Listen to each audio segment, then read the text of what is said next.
최용덕 동두천시장이 위탁기관 직원들에게 자신의 소속 정당 입당을 강요했다는 의혹, 저희 헬로티비 뉴스를 통해 전해드린 바 있습니다. 6월 지방선거를 앞두고 경찰이 수사에 속도를 내고 있습니다. 경찰은 후보 등록 이전에 결론을 낸다는 방침이어서 지역 정치권이 촉각을 곤두세우고 있습니다. 이지훈 기자입니다.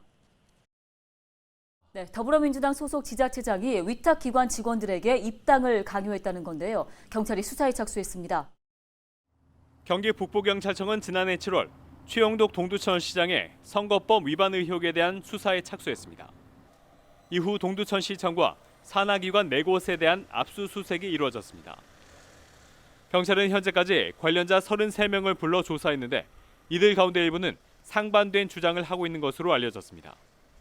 최용덕 시장은 혐의를 부인하는 것으로 전해졌습니다. 경찰은 오는 5월 지방선거 후보자 등록 전까지 혐의 유무를 결정하겠다는 방침입니다.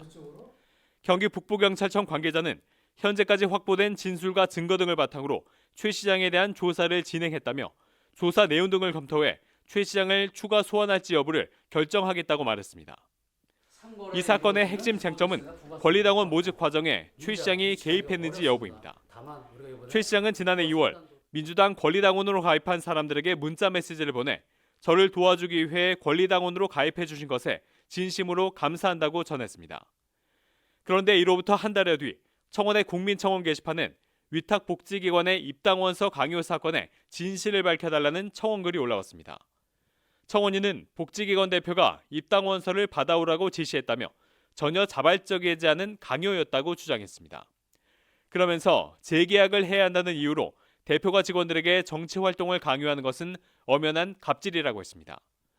정당법 제42조 1항은 본인의 자유의사에 반하는 정당 가입과 탈당을 금지하고 있습니다. 이를 위반하면 입당 강요죄 등에 따라 2년 이하의 징역 또는 200만 원 이하의 벌금에 처해집니다. 따라서 이번 수사가 최 시장의 재선 도전에 최대 변수가 될 전망입니다.